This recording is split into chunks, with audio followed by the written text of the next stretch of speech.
ഒരു പള്ളിയുണ്ട്, അതിലൊരു സക്രാരിയുണ്ട്.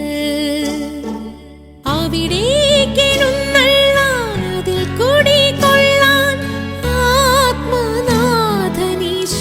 വരേണേ. ആത്മാവിൽ ഒരു പള്ളിയുണ്ട്, അതിലൊരു സക്രാരിയുണ്ട്. അവിടേക്കെഴുന്നള്ളാൻ അതിൽ കുടികൊള്ളാൻ ആത്മനാഥനീശോ വരേണേ.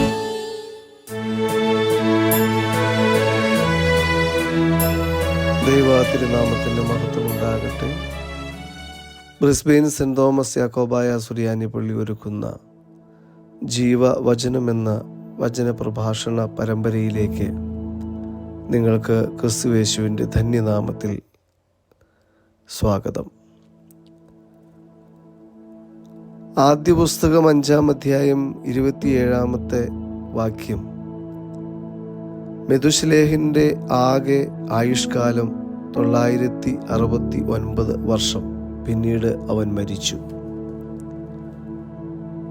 1921 രചിക്കപ്പെട്ട മഹാനായ ഇംഗ്ലീഷ് സാഹിത്യകാരനായ ജോർജ് ബെർണാഡ് ഷായുടെ പുസ്തകമാണ് ബാക്ക് ടു മെതുശലേ. 5 നാടകങ്ങളുടെ ഒരു നിരയാണ് ഈ പുസ്തകം.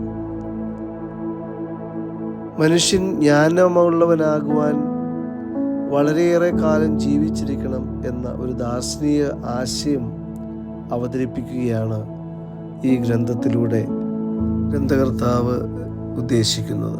എന്നാൽ പലപ്പോഴും ഈ നാടകങ്ങളിലൂടെ കടന്നു പോകുമ്പോൾ ദീർഘായുസ് മനുഷ്യന് പലപ്പോഴും സംഘർഷം ഉണ്ടാക്കുന്ന ഒന്നായി മാറ്റപ്പെടുന്നുവെന്ന് നമുക്ക് കാണുവാനായിട്ട് സാധിക്കും.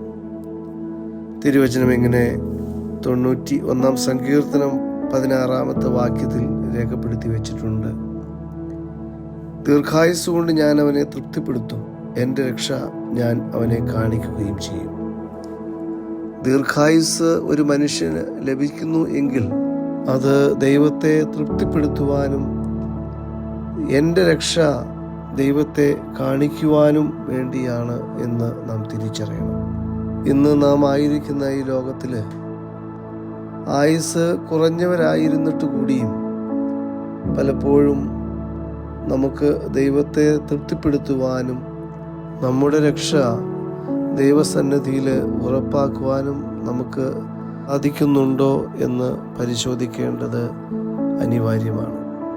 മെതുശലേഹ് തൻ്റെ ദീർഘായുസ് ദൈവത്തെ പ്രീതിപ്പെടുത്തുവാനും ദൈവജ്ഞാനത്തിൽ വളരുവാനും വിനിയോഗിച്ചതുപോലെ ഞാനും നിങ്ങളും ആയിരിക്കുന്ന ഈ ഒരു കാലഘട്ടത്തിൽ നമുക്ക് ലഭിച്ചിരിക്കുന്ന ആയുസ് ദൈവത്തെ പ്രീതിപ്പെടുത്തുവാൻ, നമ്മുടെ രക്ഷ ഉറപ്പാക്കുവാൻ, ഒപ്പം ആയുഷ്കാലം മുഴുവനും ദൈവത്തെ പാടി സ്തുതിക്കുവാനും നമുക്ക് സാധിക്കണം.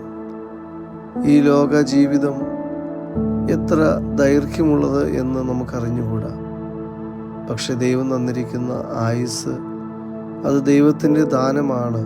ചെറുതെങ്കിലും വലുതെങ്കിലും അത് ദൈവിക പദ്ധതിയുടെ ഭാഗമാണ് എന്ന് വിചാരിക്കുവാനും അതിനനുസരിച്ച് നമ്മുടെ ജീവിതത്തെ ക്രമീകരിക്കുവാനും നമുക്ക് സാധിക്കണം. ഈ ലോകത്ത് ജീവിച്ച് കടന്നു പോകുമ്പോൾ നാം ഓർത്തിരിക്കേണ്ട ബൈബിളിലെ ക്രിസ്തു പറഞ്ഞ 2 വ്യക്തിത്വങ്ങളാണ് ധനവാനും ലാസറും.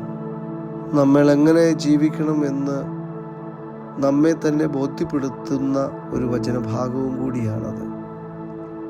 നമ്മൾ ക്രിസ്തുവിനെ പ്രീതിപ്പെടുത്തുന്നു എങ്കിൽ നമുക്കായി ഒരുക്കി വച്ചിരിക്കുന്നത് ആർക്കും എടുത്തു മാറ്റുവാനായിട്ട് സാധിക്കുകയില്ല.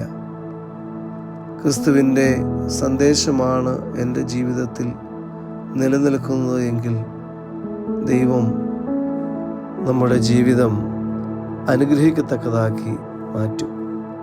മറിച്ച് ധനവാനെ പോലെ ഈ ലോക ജീവിത ചിന്തകളുമായി മുന്നോട്ട് കടന്നു പോകുന്നു എങ്കിൽ ഒരുപക്ഷെ ഇവിടെ സുഖവും സൗകര്യങ്ങളും ആർഭാടങ്ങളും എല്ലാം നമ്മുടെ ജീവിതത്തിൽ നമുക്ക് ലഭ്യമാകാം. അതുകൊണ്ട് ഈ ഭൗമിക ലോകത്തിൽ ഒരുപക്ഷെ താൽക്കാലികമായ സന്തോഷം നമുക്ക് അനുഭവിക്കുവാനായിട്ട് സാധിച്ചേക്കാം.